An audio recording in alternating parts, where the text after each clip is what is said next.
Good evening and welcome to the Halftime Show, your world of sports in half the time.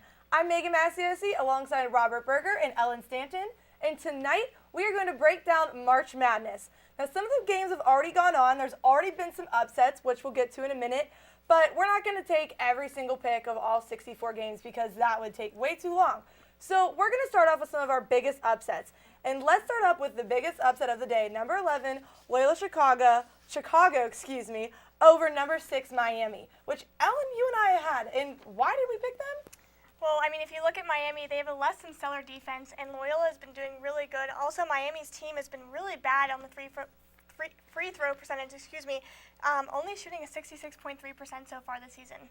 But Robert, you picked Miami? I picked Miami. I had them going pretty far, actually, and I slept on Loyola. I really didn't expect it.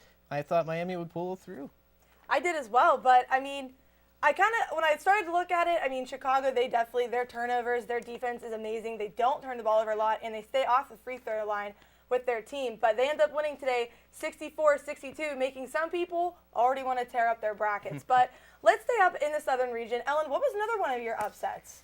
Well, in the South, I didn't have any other upsets there, but looking into the East, I had number 12, Murray State, over number 5, West Virginia. West Virginia, I think, is too aggressive at times, and that can really hurt them in this tournament. Absolutely. But, Robert, I believe you did pick WVU. I did pick WVU, partly because I'm a fan of WVU, because, West Pennsylvania area. Got to root for the home team since Pitt didn't make it. But I like the aggressive play style is what I like. That's what scores you points, just as long as it's actually working for you that day. So if WVU could keep it together, I think they could make it a few rounds at least. What I think's been interesting is every single year they've been in it, they choke. And they either choke in the first round, or if they do get past those first round, they always choke in the second. So it's really hard, and Murray State is really, really hot right now, especially coming off the East tournament. So I look for them to take that. But going off of it, we picked Wichita State. And who did you pick, Robert? I put Marshall on that one, honestly. Lately, Wichita State's their defense has been shaky a little bit. And then they've got John Elmore, so if he keeps his 22.9 points per game average up, I think they can pull it off, honestly. I'm going to admit, that was one game that if I would want it back, I would. Wichita really surprised me last year. They were only a number 10 seed, and they ended up pulling off the upset. But do you think they're ranked too high this year, or do you think it's worth it? I think they are ranked a little too high this year, especially compared to last year and how they fared to this regular season. What about you?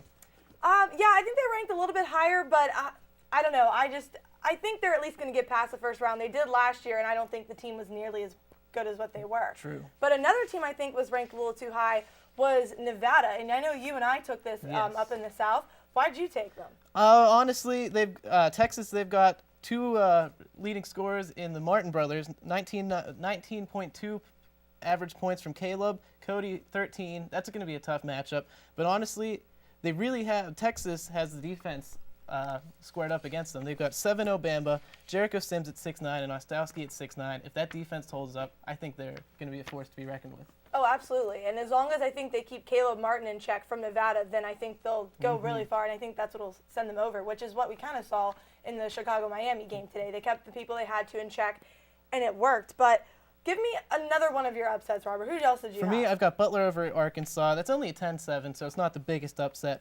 But Butler, I think that's going to be an up-tempo game, so it could go either way. And they're 8-8 against opponents in the national championship compared to Butler's 5-10, so it's going to be a close one. But I think LaVall Jordan taking over the team, I think he can pull it off.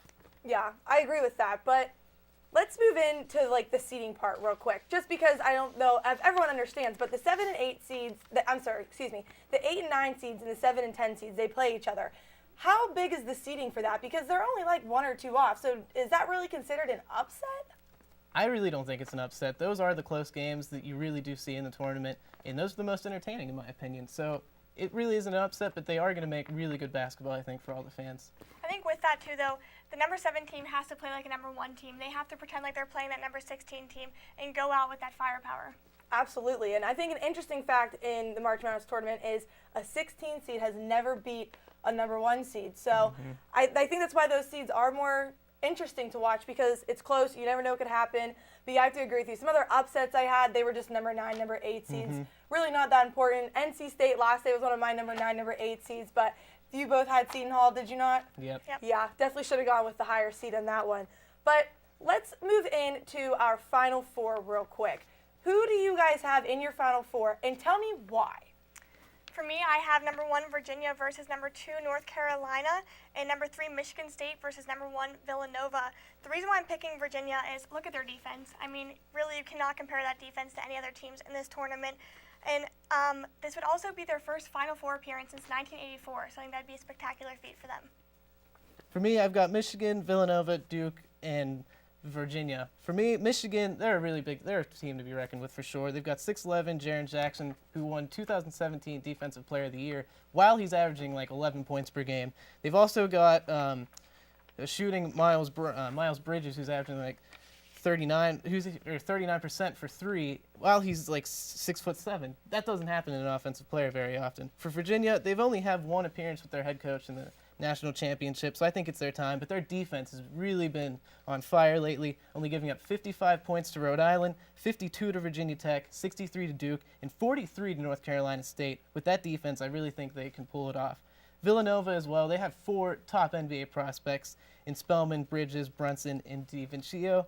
In the chemistry, in the shooting, if that's there, they really are going to go far. But overall, I have Duke winning it. Only 7 losses on the regular season, while they're rebounding 39.01% offensively.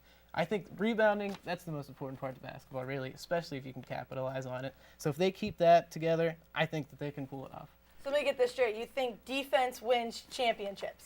See, I do, but I was looking at the stats for the tournament, but a lot of high defensive teams don't end up going very far in the tournament, which really surprised me looking at those stats. But I also think Virginia does have the offense, but the one thing that does worry me is their freshman guard, DeAndre Hunter, is out with a broken wrist.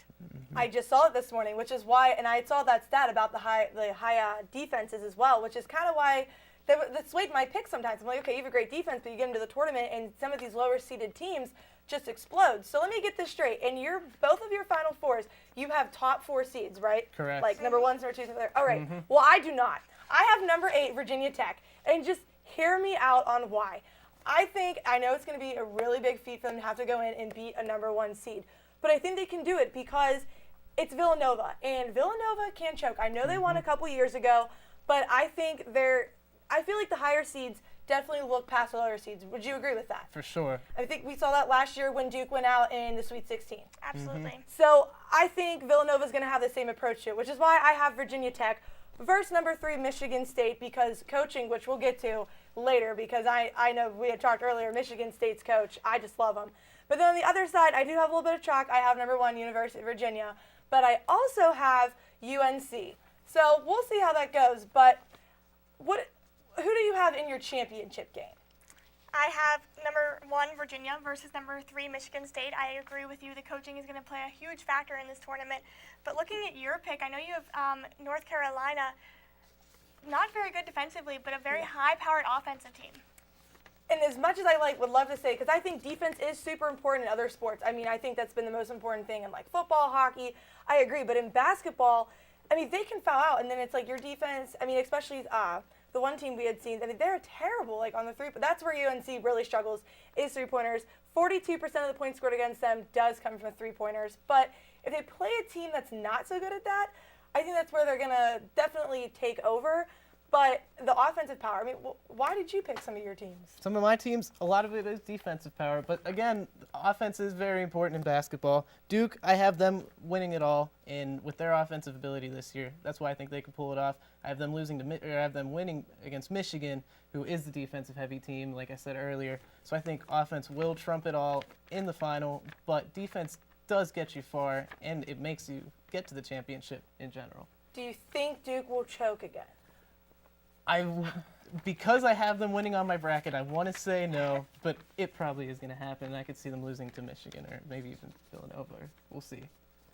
Who do you guys think out of the top seeds, just because I think this is so interesting every year, because we just were following the Kentucky and Davidson, and they almost lost. And the number 12 seed almost beat number 5, which in recent years, it kind of seems like what it's been is the 12 seeds are beating the 5 seeds. Last year when Middle Tennessee beat WVU. I mean, what is with these 12-5 seeds matchups? Let's just hit on that real quick. Those always seem to be the upsets. I think, like you said earlier, it's the 12 seed or it's the 5 seed not taking the 12 seed as seriously as they should, and then they end up playing down, and then the 5 seed, they have a good day. They make their shots, make their plays on defense, and they capitalize on the 12 seed, just not taking them as seriously as they should. Absolutely, I completely agree with that. I think they're looking on to that second round instead of looking at the opponent right in front of them, and sometimes they're going to come and take that game from you.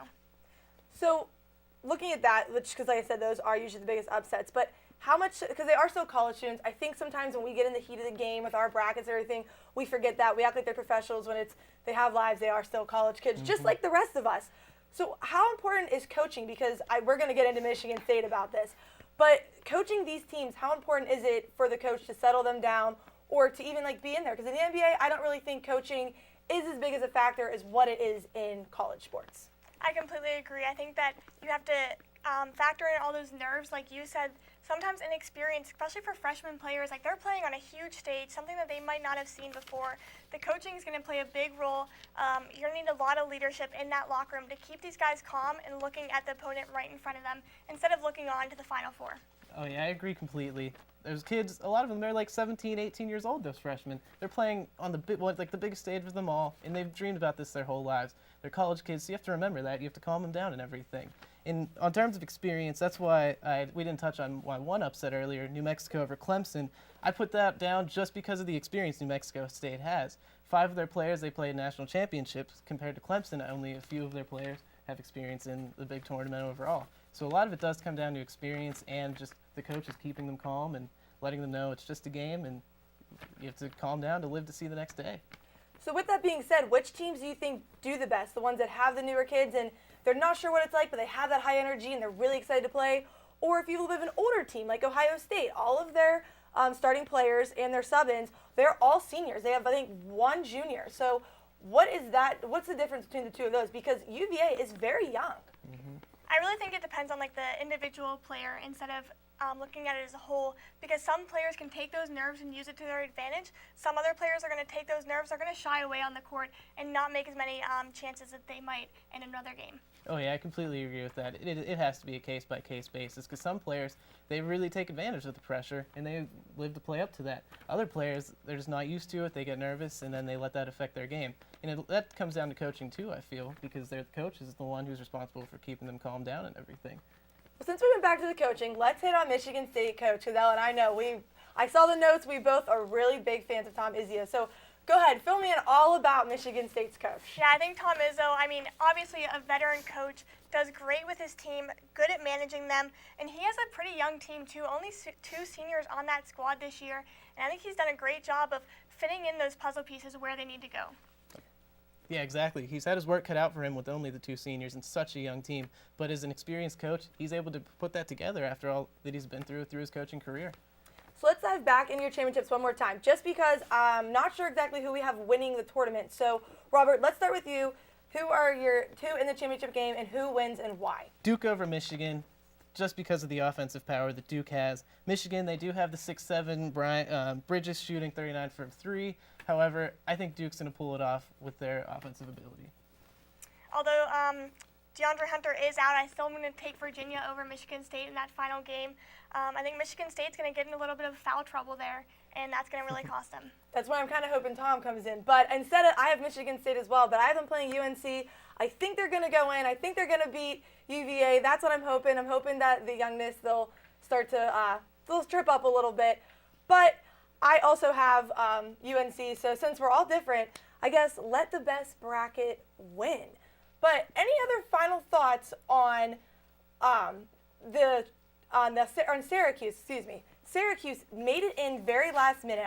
Did you guys? I'm sure you read up about that. Mm-hmm. They got in over St. Mary's College. Just real quick, how did you feel about that?